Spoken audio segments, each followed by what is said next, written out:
live. Cool. We did it. We did it. Oh man, it feels good to take a week off.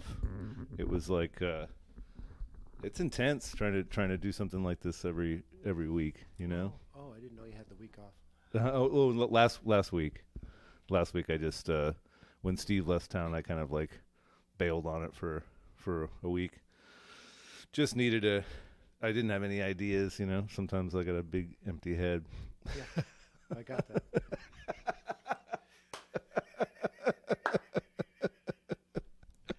Hey, it's helpful sometimes to have I, a big empty head.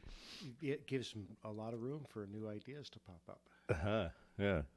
Like to allows me to check out a little bit too, I suppose sometimes. Yeah. Yeah. So anyway, I got David Ward with me again today, and the first time we had David on, I think uh, we got talking about so many different things that there were a lot of things that I had come into it wanting to chat about that were left out. So one of them in particular is the Cob Building um, tradition that Oregon has a big part of kind of augmenting in somewhat recent years Yes. with the addition of Oregon cob to the tradition. So I guess if you want to take it from there and see if you have anything you wanted to add to that. Well, the cob experience is really cool. I guess I'd like to say the definition of a cob is just a blob of mud mixed with straw, sand, and clay that you use as building material. And it enables you to build a home or rooms or whatever you want to in a real organic way at a very low cost because the ingredients are super cheap. It's mostly soil, uh, the soil on the ground. Sometimes you need to add a little clay, sometimes you don't.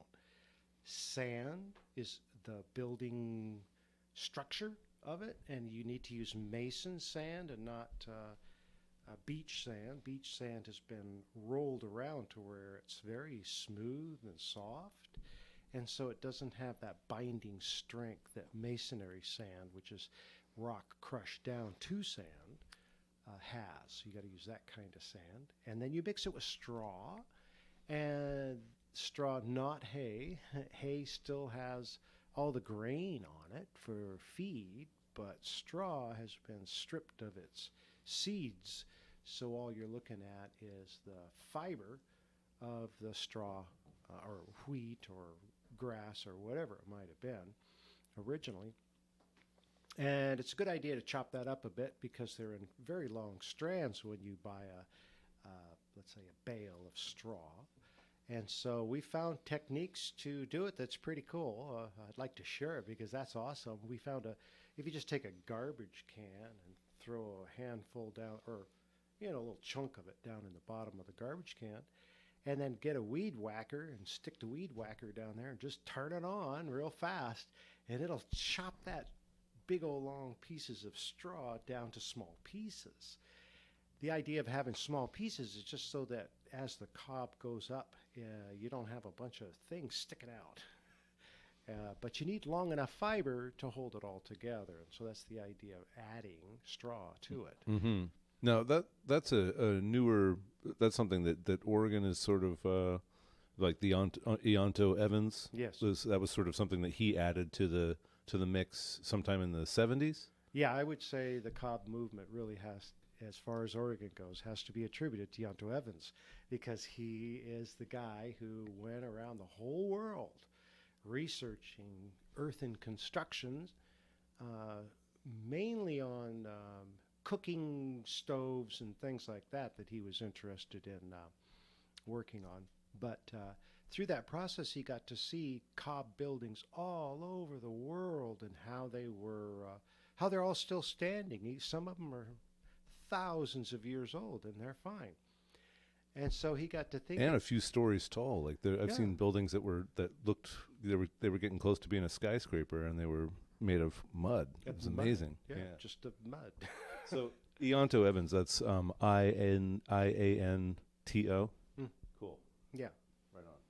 Yeah, I'm gonna put that up. Now he's written a couple of books, or just the one book that I'm aware of. No, two books that I'm aware of, Cool. and that is Sculpting Your Own Home, and then a book on building a rocket stove, because that was sort of his research. And he developed a very great stove using a 55-gallon steel drum and some bricks and a few other ingredients. But wow, they work really good. So, yeah, back to Cobb. Yeah. Well, so with take me back a little bit. So what's the tradition of Cobb that that spanning back? Because I know it's a long tradition that goes. I think of it as kind of like a hippie thing from the 1970s, but it actually goes way back. I thought about it like that, but then now I've realized it's a tradition that goes way back further than that. And can you talk about that a little bit, and maybe talk Absolutely. about like why Cobb? Why would you want to go that direction? Sure, sure. So this comes out of Yanto's book, so I have to credit him. But in England and Ireland, the peasant workers, would work in the fields, and in order to build their own homes, which they were allowed to do, but were given nothing to do it with, the tradition of building homes out of cob evolved from that. And so they would start early in the spring and start digging the foundation for the structure that they're about to build, add the rocks and so on to give it drainage, and then they would start the cob process.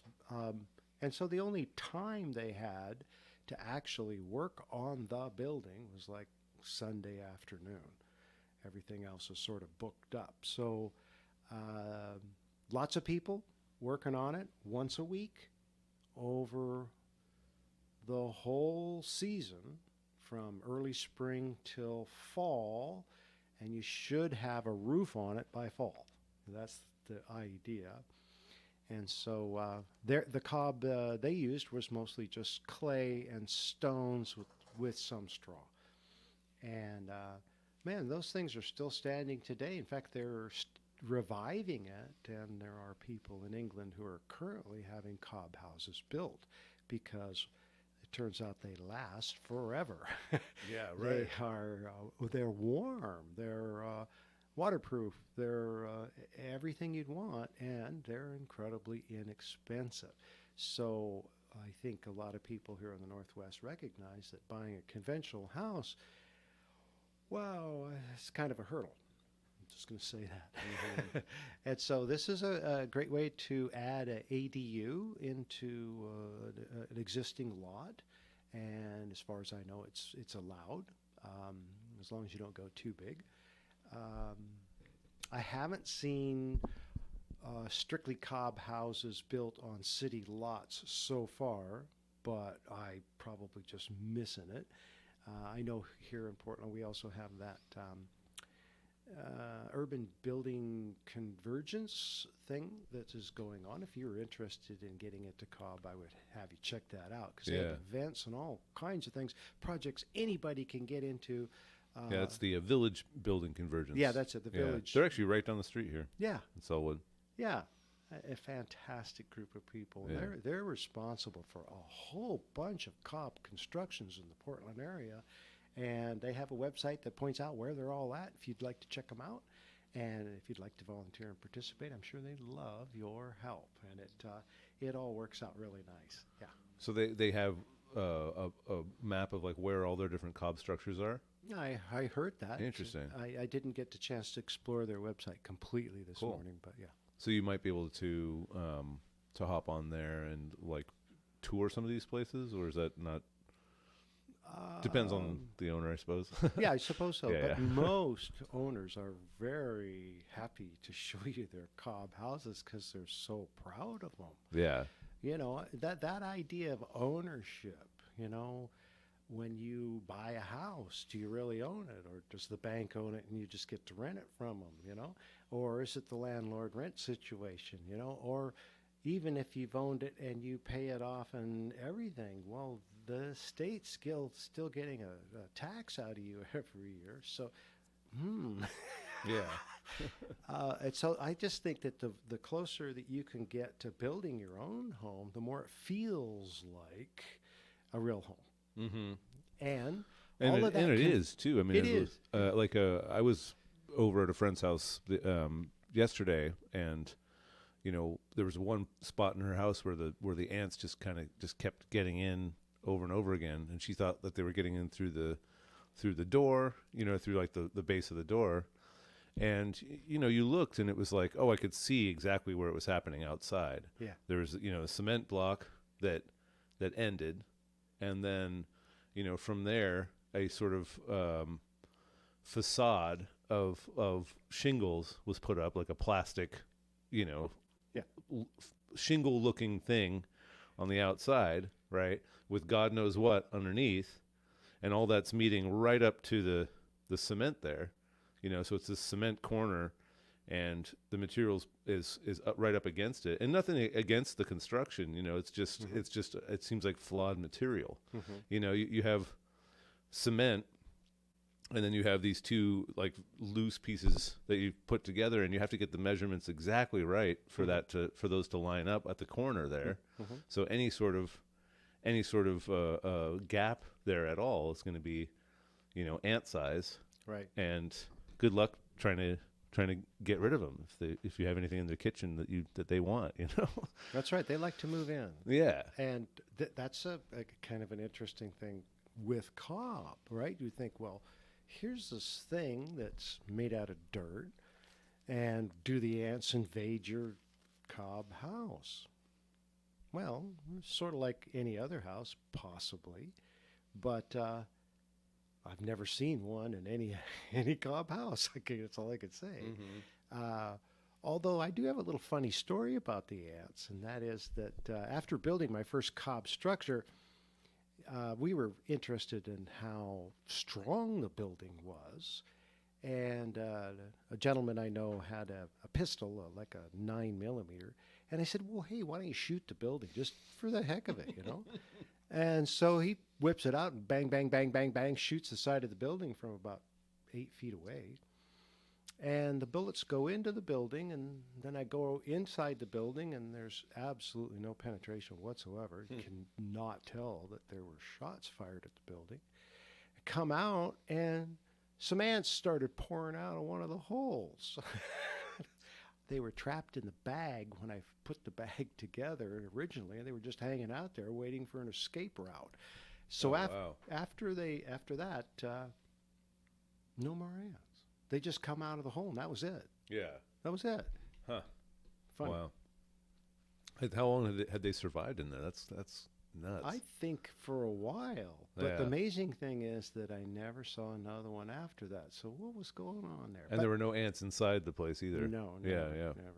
Wow. That's incredible. They are amazing little creatures. They're on a different level. Yes, ants. they are. Yeah. That the buildings and stuff that they do, and the fact that they can do them with seemingly separate minds all coming together with, I don't know how they communicate, but they go off and do these very specific tasks. Yeah. And I don't know if you've ever seen those things where they pour the cement in the top of the thing. You can see how the whole ant farm worked, but it's incredible to see like how intricate their tunnels are, and like how they have different spaces dedicated to different activities, just like we have a living room or a bedroom, or they have or a meeting room. They have like all that. Oh, they do. Yeah, they do. Yeah. And people who have made castings of ant holes with like molten aluminum or something, they're a very beautiful structure once you've removed all the soil and stuff. And very elaborate. But it's Cob. Their houses are Cob. Right. Yeah. Yeah. Essentially. Yeah, and so you can learn from the shapes that they create that Cob lends itself to much better than rectangular walls vertical straight walls and stuff. Cob can do it, but it's not that great. It prefers curves Hmm. and organic shapes because that's how it just is. So you rarely see a nice tight corner in a Cob In Cob, structure. Yeah, you yeah. just don't see it. But it could be done. Yeah, it could be done, but even then, it's pretty sloppy Yeah. compared to a sheetrock wall that comes to another wall. They're so clean. Yeah, yeah. Yeah. Yeah, so a lot of the Cob structures that I've noticed, if you were viewing them from the top, would look something like a figure eight or a conch shell or a circle. Yes. They seem to really prefer the curved wall. They do prefer curved walls, and that is structurally very sound. It also environmentally sound. Also, high winds and things like that. A round structure or curved wall structure tends to prevail over a flat wall. Absolutely, yeah. Also, we have to mention the fire situation. I would imagine a Cob house and wooden homes, a fire rushes through. I'm not going to see any wooden homes, but I'll certainly see that Cob home standing. Mm-hmm. Yeah. Absolutely.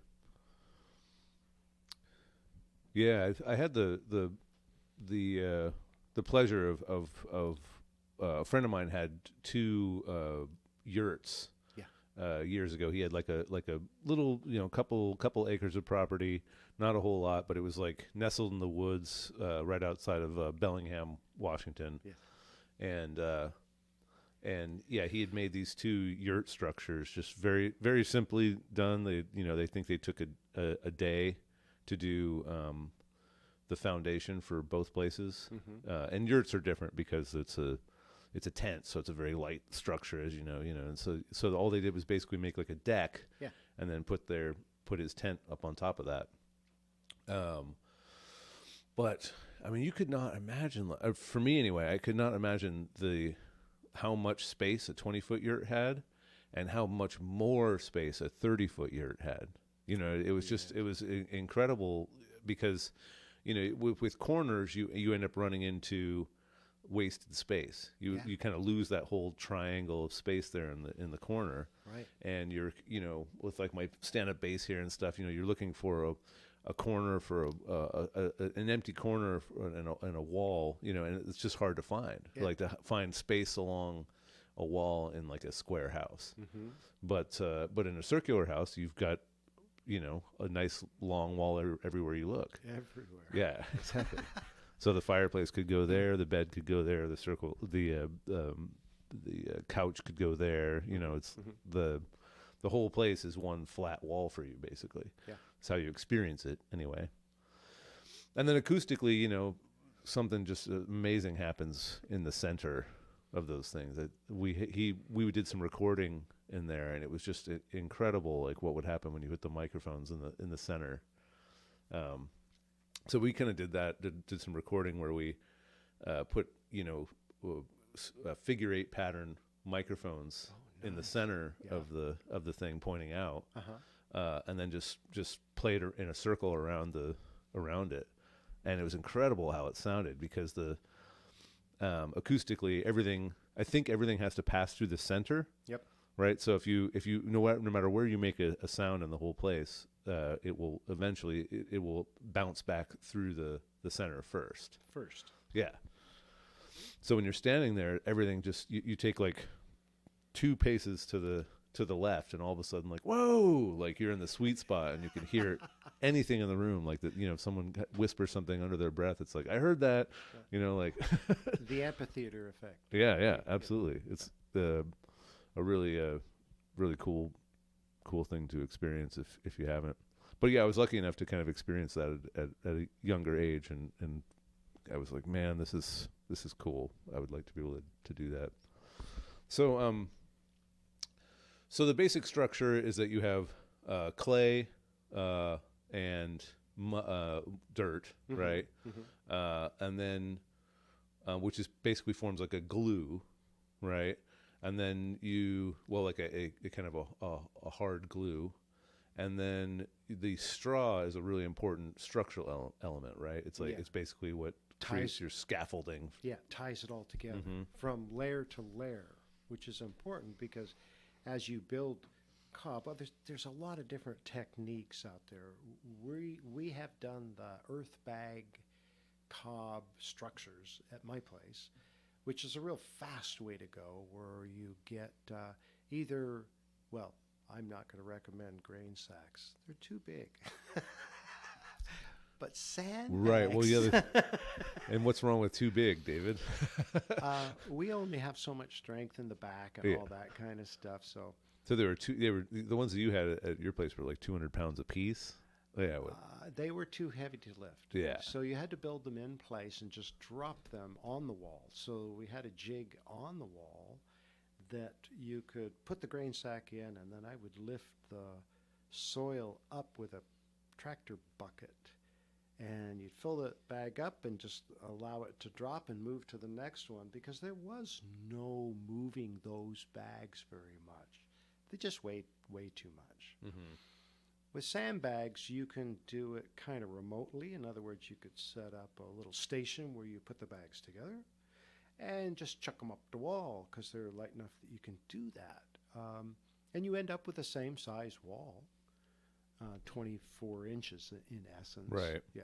And so the sandbag is what allows you to.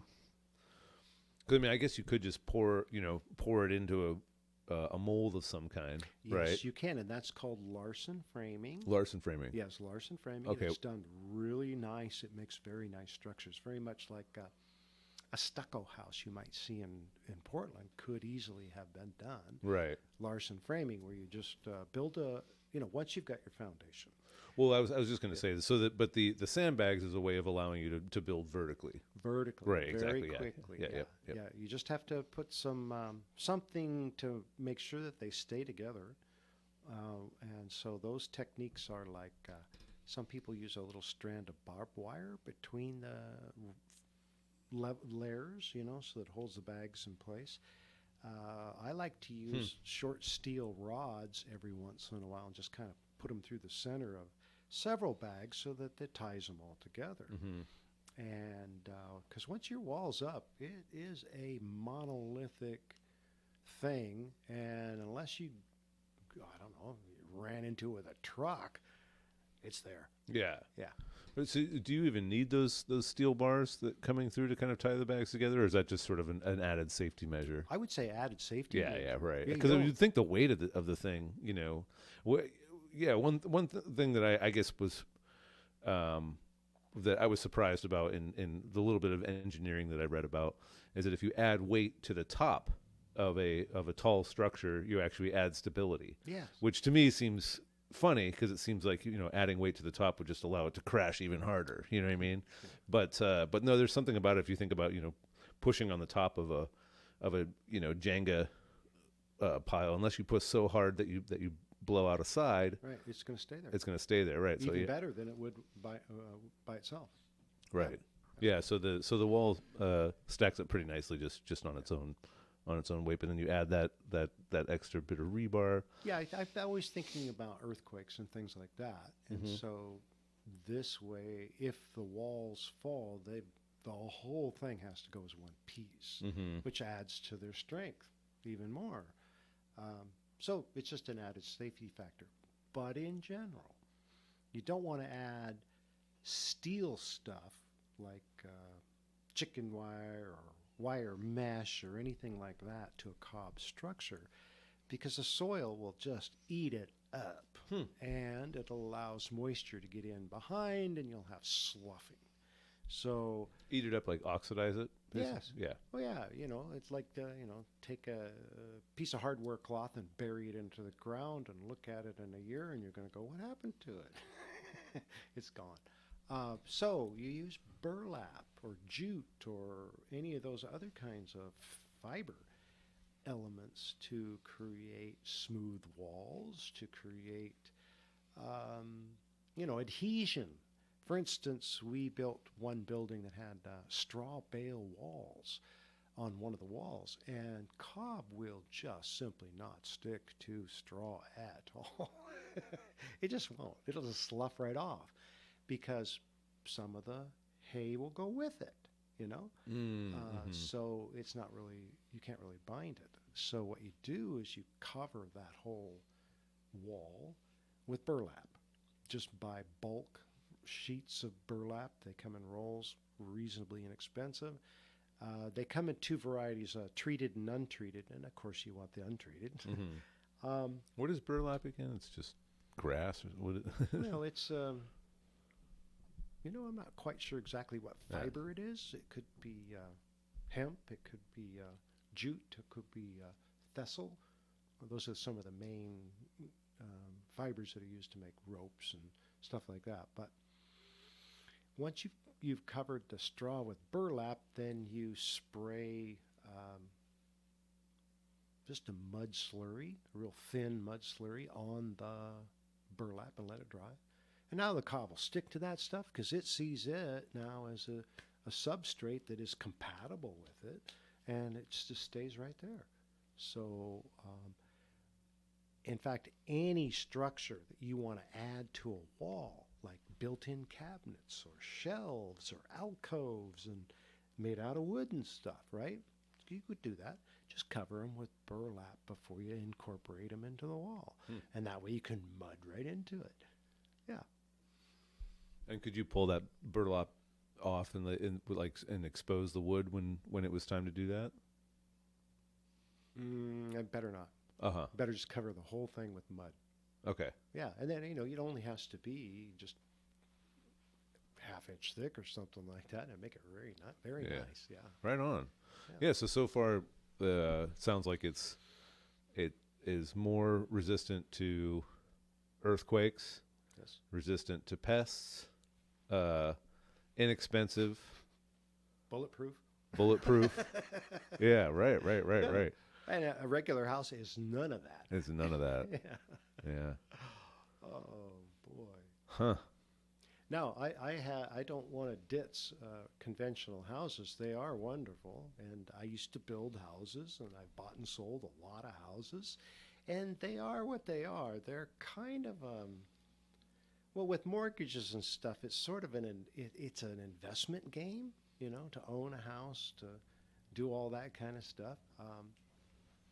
With a Cob structure, most of that stuff kind of drops away because, well, a lot of building codes and what don't even recognize it as being a house. It's a pile of mud. You just scooped up dirt. What the heck? Right. Rearranged dirt. Rearranged dirt. Yeah. And banks see it the same way. It's like, wait a minute. What the heck is that? And so, okay, you built it for almost nothing. Nobody recognizes it even being a building. When you say almost nothing, like how much are you talking? Like to make let's say if I wanted to make like a 20-foot circle, 20-foot, yeah. A single story like that? Yeah, something about 8-foot ceilings. Well, like all homes, you end up with a structure, and then you end up with what you want on the inside. So just the structure. Just the structure. Yeah, ready to move into with nothing in it. Oh, maybe $2,400 in materials. And that's really being lavish, right? And that's mostly in like your roof, probably, right? Yeah, yeah. One of the most expensive things I encountered in building a Cob structure was the pond lining that goes on the roof to finish the roof off. That was the most expensive thing, and I think I spent $75 on it. $75 for the whole thing? Just for for that piece of heavy vinyl pond liner. I think I can handle that. Yeah. The sand costs $11. Soil should be free. We did spend a little money on clay because I like my soil that I'm using has no clay in it, so I had to add it. And we spent like $175 for 500 pounds of really nice kaolin clay. And that goes a really long way. That's enough to build a whole building. So that's kind of expensive, but then you think, wow, the whole house for $175, $11, okay, 75. It's easy to say $2,400. Yeah, easy. Wow. Yeah. Hmm. You're using used doors, scrap windows of anything you can find. Mm-hmm. Old casements are fabulous, all the old, and single pane. You don't want all this fancy double, triple pane on You don't. No. So it was how does it hold up to heat then? Heat and cold, like how does it hold temperature? Well, how you heat it, of course, matters. If it's just solar gain, it'll pick up enough heat in the daytime to stay warm most of the night. Mm-hmm. If you use a wood stove or a rocket stove or a pellet stove or propane, butane heat, whatever the heat source is, Now, you don't have to heat it very much. can I back you up just a little bit talking about solar gain, because that's something that's always fascinated me. Passive solar, versus photovoltaic, solar panels. When people hear solar, they often think of that process of like turning sunlight into electricity and doing something with it. Yep. But passive solar would be like something along the lines of like painting your roof white, so that you bounce sun rays off. And if everybody did that in certain parts of the world, it would save an incredible amount of money. Yeah. An incredible amount of energy that people use in cooling down their places and stuff that could be avoided just by everyone in a neighborhood having a white roof, True. So passive solar, works along the lines usually of like sun coming in through some sort of clear glass, then hitting something that holds heat. Yeah, thermal mass. Right, and then as the temperature changes at night, that heat draws out of the thermal mass. Yeah. Comes and out and the heats your Cob place. structure is entirely a thermal mass. Now, this is something that I kind of struggle with, because it's to understand, I guess, because the part that the sun is hitting mainly throughout the house, mainly throughout the day, right? That part is actually not going to be where your solar gain comes from, because that'll be, but it doesn't really get through the whole thick walls right into your place, does it? No, it does. Oh, it does. Okay. Yeah, because all ceramic materials heat up and cool down adiabatically, which simply means that the heat is transferred everywhere in the object to warm it up or cool it down more or less uniformly. Metals don't do that. Metals, you can get really hot on one end of a rod and hang on to the other end, and it's cool because it doesn't transfer heat that way. But ceramics, on the other hand, they'll take the heat in at one location and transfer it all over the whole stone or whatever it might be. And so even just the south-facing wall will heat up and radiate into your building. Now, if you augment that by putting a few, windows so that the interior wall the sun is shining on it, then it'll also warm up. And one of the key elements of all that is to have a nice overhang roof over that southern exposure, so in the summertime your building's in the shade, because you don't want that solar gain in the summertime. It'd be too hot. So that's how you kind of handle that. In general, in one of our books, the whole site preparation things comes down to a site that has good drainage, somewhat on like a mound, right, so that it can drain away. Good overhang roof, so that the cob is protected from direct drizzly rain or whatever on it, because it'll erode away. It's just soil. Well, if you want to put that southern exposure, that's a good idea. But really, that's it. Good drainage and some gutters to get that water away from you here in the Northwest. The main thing is that, boy, these structures last right through the rain every winter. I'm really impressed at how they hold up in the Northwest here, and we get a lot of rain. Mm-hmm. Right on, and they're easy to touch up anyway, right? If Oh, they yeah. if they were to have a section that kind of started to wear away, you just mix up some cob, slap Well, it on, and well, you just pick up the stuff that fell off and put a little moisture in it, slap it right back on again. But in general, every 7 years, it's a good idea to look at your exterior and see if it needs any touch up. And so you walk around with a bucket of mud and yeah, clean it up a little. fix it up. Yeah, Wow, yeah. that's amazing.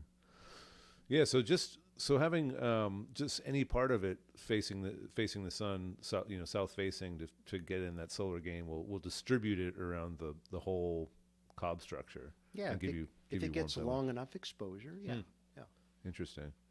And so if you were to build like, you have your windows here, and then were to build a like kind of a large shelf coming off of those windows, would that be a really good way of kind of building what would in the biz would be called a trom wall, right? Which is Yeah. a way of getting a solar gain to be brought into the cob structure. If you had like a big shelf right there.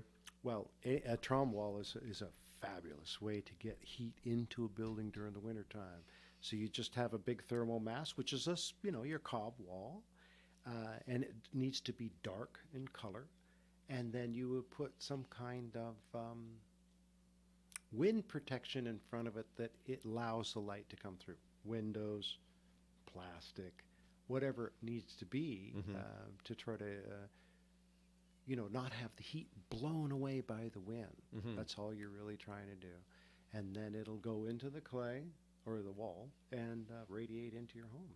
Really a fabulous way to do it. That's great.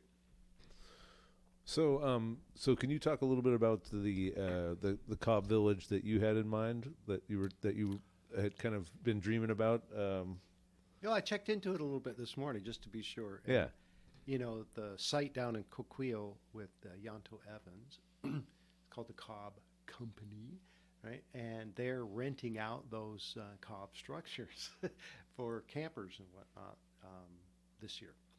But anyways, the initial idea of the Cobb Village is that you get some interested people who would like to build a Cobb structure and then build one at a site, and hopefully somewhere else somebody else is doing the same kind of thing, and eventually there's I don't know, kind of like condo shares or whatever. You can go to a site, find the Cobb Village, and say, well, I've got one in Tennessee, and when you all come over there, you can rent it, and a Cobb network of buildings can emerge because they're so inexpensive to build.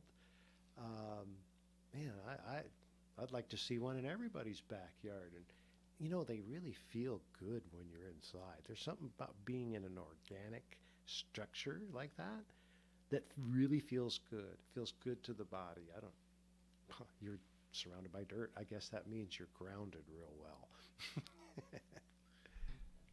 Yeah, it is kind of a beautiful feeling.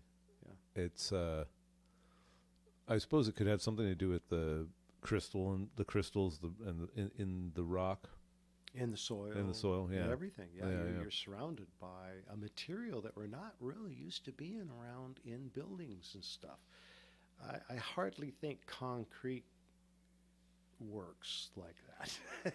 It seems to be such an artificial creation that it doesn't really emit a good energy, where just dirt and mud and rocks do. Yeah. Yeah. So what's wrong with concrete then? What's one of the reasons that you wouldn't use that? Oh, you can use it Yeah, all you you could. want, Yeah, but yeah. I'm just trying to say that a concrete building doesn't really have the same feel as a Cobb building. That's all I'm saying. I've heard that it's just I don't really know a whole lot about it, but I've heard that it's just not produced in a very environmentally sound way. Our current production technology of creating cement requires the burning of a calcium type input, and that could be limestone, it could be shells, it could be anything that contains calcium, but they burn it in order to change it chemically to make it something that you can use, and in that process a lot of CO2 is emitted. Huge I amounts. see. Yeah. Okay. Yeah, I wasn't sure what about it stunk, but that sounds like it stinks. Yeah, I've heard of another alternative way to make the stuff directly, and that is to spray salt water into the exhaust stream of power plants, Hmm. and especially coal burning ones. And you pick it all up there, and then it's like in the ocean. You produce a lot of calcium carbonate in this hot situation with the gases and the CO2 coming off of the coal and the seawater providing the salts and minerals and stuff. It produces a substance that is usable as concrete. Hmm. And because it didn't have to go through that biological process. It went directly to what we want to use as cement. That's cool. So Yeah. is that would be a possibly a more environmentally sound way of doing that? Yeah, it Yeah. would be definitely. Yeah. It's just getting people on board to be making it. It's sort of funny to think that your local power plant is also the cement maker. Yeah, and there really hasn't been a lot of downstream use of energy production heat like there really should be. Yeah. So back to the Cobb Village. So you kind of had an idea. How long have you had that thought that you would like to turn some of that? Oh, I don't know. I think that I space. came up with it when we were on our walk the other day. Oh, really? Just off the dome, huh? Yeah, right. Yeah.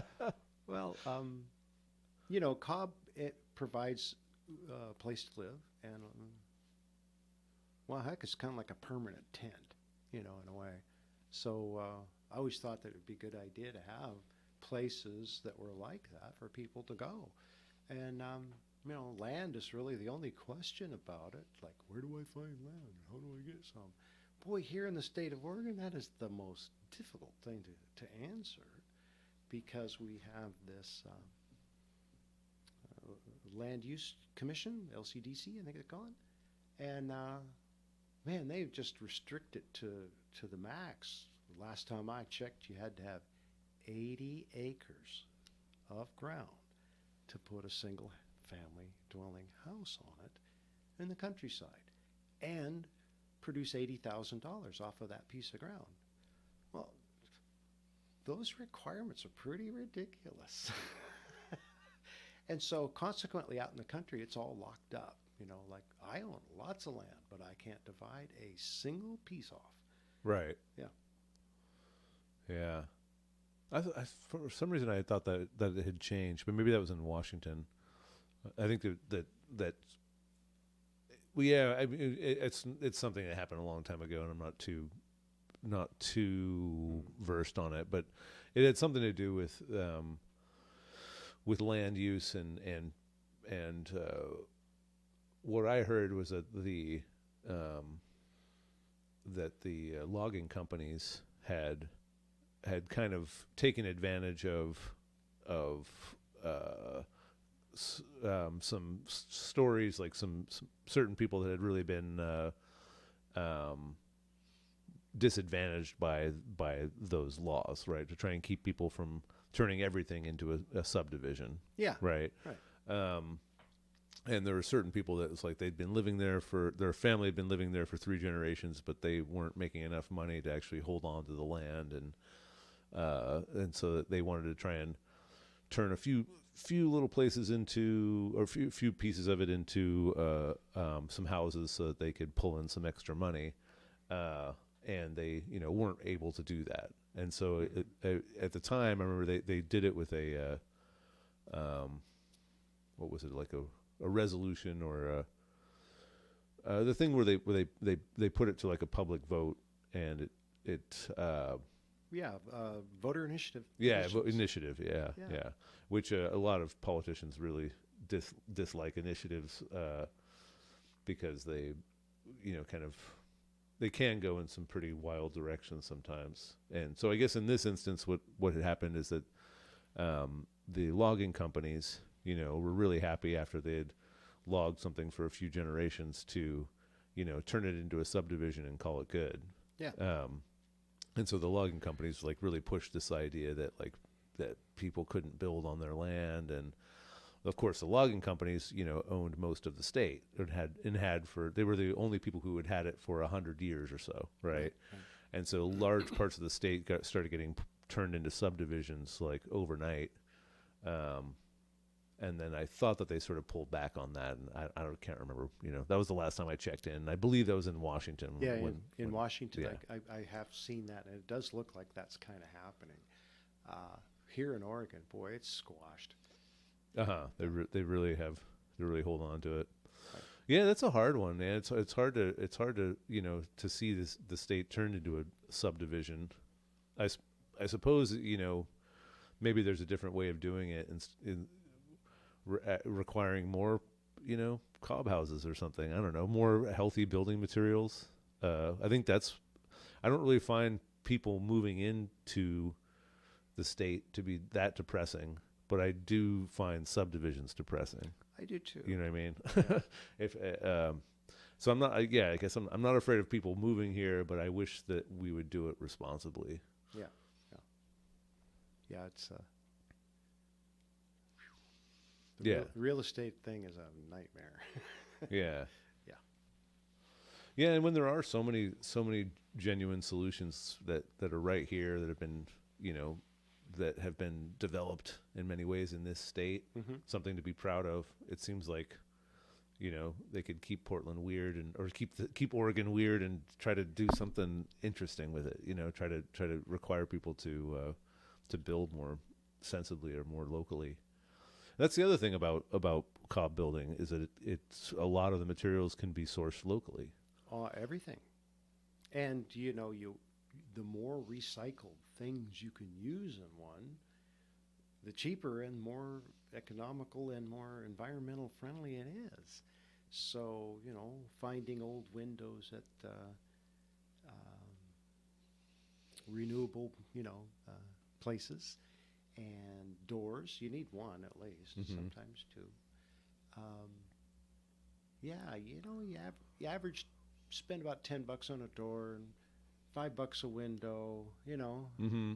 Well, that's another advantage of Cob Building is that you could build around any size window or door frame. Anything, right? Anything. Yeah, exactly. You just because you're mudding right up to the edge of it, and you can just eyeball it right in. Yeah, it's a good idea to have the stuff that you kind of want to use, like the windows and the doors and so on, just so you know how big to make the opening. And you have to use a bit of wood around the doors and windows, so that there's a thermal expansion area, because the window frames and the cob might not move at exactly the same expansion rate. So the wood frame around a window takes care of that situation for you. Mm-hmm. Yeah. And you cover it with mud, so nobody ever knows. Well, I'm thinking about the cob structure, and I've been I'm going to be building one at your place, and I've been thinking about it a lot more recently as we get closer to it, and it's really exciting. And I'm thinking about a lot of it makes sense to me, and there's some interesting things about your property that are going to present some challenges or just raise some questions for me. Surrounding the foundation, I've seen a lot of places that cut a trench around the bottom of the whole structure and then fill it up with rock or gravel of some kind. And on your property, we can't really do that because of the tree roots. Well, if you're going to build in the trees, if you build out in the field, dig all you want. Yeah. But I mean, I think I understand. Like at your place, we'd have to put down some sort of a base, which would be what? Not wood. What would we put down as a base? Well, in general, under trees, you don't want to dig because you'll damage the roots. Right. So what we do is throw down some gravel, nice and thick, and then the first set of bags are just gravel-filled bags. It's one way to do it. Another way is what's called urbanite, which is broken up concrete pieces like let's say a curb or Hmm. a foundation or something, then you can arrange those to make a reasonable footing because they are usually a thickness like 6 inches or so, Hmm. and so that works really good. You're talking Stone, about like broken up pieces that are, say, this big. yeah, something you can move. Something? Okay, yeah, yeah. So not just Yeah, it's and just then smaller pieces. you Yeah. got to arrange them if you want to Uh-huh. where they look good. You can use brick, you can use cinder block, Hmm. anything you want to get up off the dirt because it's a good idea to have a bit of separator between the cob wall and the dirt, just so that the moisture doesn't creep up so much Hmm. because it will, and it doesn't hurt the building at all. But on the other hand, you don't want to soften your building by getting it too wet. Right. So what we've done is just put gravel in bags and use that for the first foot or so, and then switch over to soil. Hmm. And that worked out really good. Hmm. Yeah. Great. Yeah, and I guess the other concern, or for me, would just be the roof. That's the part of it that's seems like it's going to be the most expensive, and is kind of the less. There's so many ways you can do it. So many different ways. Yeah. Yeah. If you go conventional 2x4 or 2x6 or 2x8 framing, you can spend some money. But even then, it's usually not all that much. Or you can use more natural materials. Like I've got a big pile of bamboo, that would make very good roofing members. We trimmed the trees recently, and so I think all the sequoia branches would make an excellent roofing material. I think the Doug fir it rots a little quicker, Hmm. but yeah, you do need some Is there something. any way to treat that wood for rotting naturally? Any sort of could you spray that with a thin layer of mud or something to keep it from rotting as quickly, or is that Well, a lot of structures, the wood pieces are completely buried inside the cob, um, which protects them from rot. hmm. You got to get them out where they can be infected with fungi and all that. But if Hmm. they're buried, they're buried. Yeah, I think of it a little bit like the Painted Hills Yeah. when I was there. Just how you have these huge, all this grasses and everything all over the place, but then you have these huge piles of rock that are completely without the slightest bit of growth on them. Hmm. And you feel like you're on another planet, looking at that, because it's just so it just sucks up all the moisture, just gets sucked internally, so there's nothing for any no water for anything to grow on the outside of those hills. Yeah. So is Cob kind of similar to that, where it's just nothing can grow on it basically because it's just absorbing all the moisture towards the center? Yeah. Although I made a mistake once time and I had quite a crop. I picked up some material that looked like it would make really fine straw substitute, and I added it to one of the outside layers, and it turned out that it was the seed stalks of Mizumi lettuce. Oh. And so all of a sudden, the whole side of the wall has grown a nice crop of lettuce, which was quite tasty. But then there was nothing after that. Okay, So, okay. yeah. So just thought it didn't repropagate itself. No, but on that note, the roof usually, what you would do is have your roof trusses of whatever they might be, like branches or bamboo or whatever, and then you just put the pond liner on it, and they just throw soil on top of the pond liner until you get a couple inches. What do you? Sorry, back you That's up a little bit. What do you do at the top of the Cob wall? Let's say you've got, I like the circle structure just because it seems, for me, it Yes. just Yes. it just seems like a sacred shape, and it feels like, for my first one, I just kind of I'm enamored with that idea of like a perfect circle, sort of, but anyway, you come up, and it's also simple too. Like it seems like it makes your measurements much more easy to manage. If you need to make any measurements, come to think of it, I guess it's I started off with the tape measure and kind of just tossed it off to the Yeah, side after a while because it becomes useless. yeah. I noticed that tape measures with at your place with a bunch of stuff thrown on top of it. But so anyway, so you get to the top of the wall there, and what do you just line it with a piece of wood, or what do you put your roof on top of? You don't put it directly on top of the cob, do you? You could. You could. Yeah, but I usually do the one layer of wood on top of the cob wall, and then you lay your members on that. That also gives you something to screw into and stuff like that, because that doesn't work with a cob building. You can't put screws in. Now, do you want it like nice and airtight there at the top, or do you want to keep some level of airflow, sort of able to kind of get out through the top? Well, a lot of people put like like that one you showed me the video of a skylight or a vent at the top. That place where the top of the wall and your structural members lie, then you're going to eventually fill that in. Howdy ho, man. We're just finishing up here. Yeah, come on in. Yeah, so you just cob it in, so that it's mud right to the ceiling with your members sort of sticking out to make the ceiling trusses.